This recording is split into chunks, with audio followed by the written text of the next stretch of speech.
Vitamin D plays such a big part in whether your immune system is strong enough to fight off viruses. But 90% of the UK population don't have enough vitamin D, and in fact up to 20% of us have a severe deficiency. So in today's video we're going to talk about everything you need to know: signs of a deficiency, factors that put you more at risk, how to safely expose your skin to the sun, what to do in winter, and how to get a test. But firstly, if you're new to the channel, welcome. My name's Fran Penberthy. My training is in nutrition, and I love talking about nutritious foods for health because this knowledge literally saved my life. It restored my health, it lost me those extra pounds I was carrying, and I enjoy a vitality now in my 60s I never had when I was younger. I'm the founder of the Live Well for Good courses, where we teach you to ditch the whole dieting mentality and instead learn how to nourish your body back to a healthy weight reset, plus improve your health while you're about it. Now, I'm going to be producing videos every week here on this brand new channel, so please do hit the subscribe button and ding that bell so that you're notified for every new video. So our main source of vitamin D is from sunshine shining directly onto our skin, where our skin cells then convert those UVB rays using cholesterol into vitamin D3. So factors that are going to put us more at risk is anything that keeps us out of that sunshine. For us in the UK, we just don't get enough sun, do we? And it's only really high enough in the sky between April and October, and between about 10 in the morning and 2 in the afternoon. Other factors that can play a part is just a natural aging process where that whole skin conversion becomes less efficient.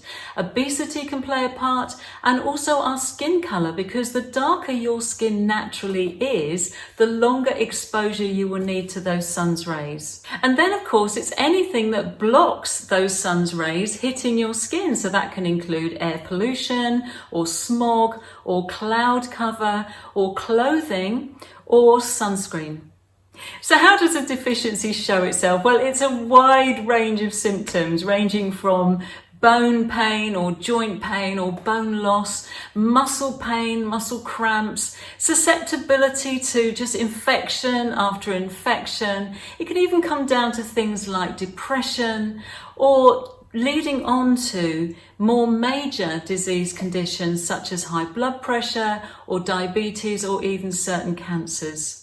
But I want to focus right now on that susceptibility to frequent infections, because there was a study that came out this year by Professor Hollick which found that when patients have low levels of vitamin D, they were 54% more susceptible to COVID-19.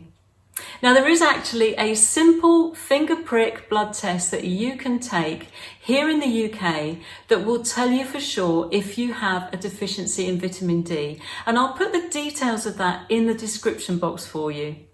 So what is safe sun exposure? Well, 2 words: don't burn. We're really talking in those summer months between that 10 and 2 window, getting 20 to 30 minutes of your arms and legs exposed to the sun's rays. And that is without sunscreen on, because factor 8 upwards reduces that vitamin D production by 95%. So we need clear skin, no clothing, no sunscreen for 20 to 30 minutes. And if you've got darker skin, then obviously you will need that bit longer. Now, that could be us sorted in the Northern Hemisphere if we're able to follow that advice. But what do we do in the winter? Well, in a moment we'll look at supplements, but first let's look at foods that contain vitamin D.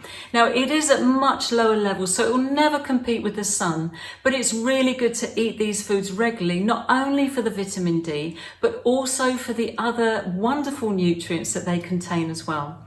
So the main one is oily fish, things like herring and sardine and tuna and salmon. And please note that wild salmon has 4 times the amount of vitamin D that farmed salmon has. So whenever you can, always choose wild salmon. It's also in even lesser amounts in some other foods such as oysters and certain cheeses, eggs and liver. That's D3. Now, vitamin D2 is found in some plant foods, notably mushrooms that have been grown in UV light. Now, before we go on to supplements, if you're finding this video helpful, then please do just put a yes in the comments below.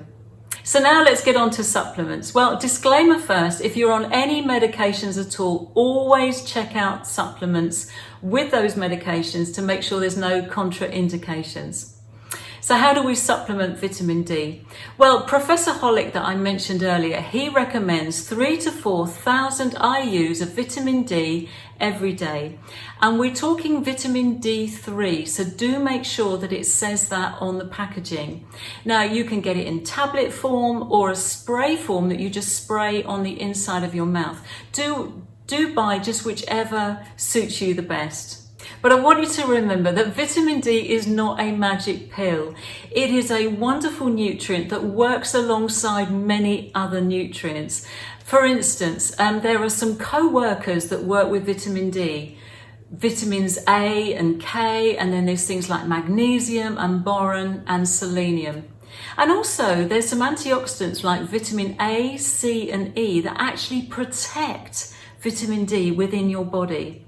So what I want you to remember is always eat a wide range of nutritious foods in order to get all of those 50 essential nutrients that we need in order to thrive. So if you've enjoyed this video and you found it helpful, please do hit that share button, hit the like button, and if you haven't subscribed yet, please do hit the subscribe button. And I love hearing from you, and it helps me know what videos to make for you in the future. So go ahead and leave your comments for me, and I really look forward to seeing you in the next video.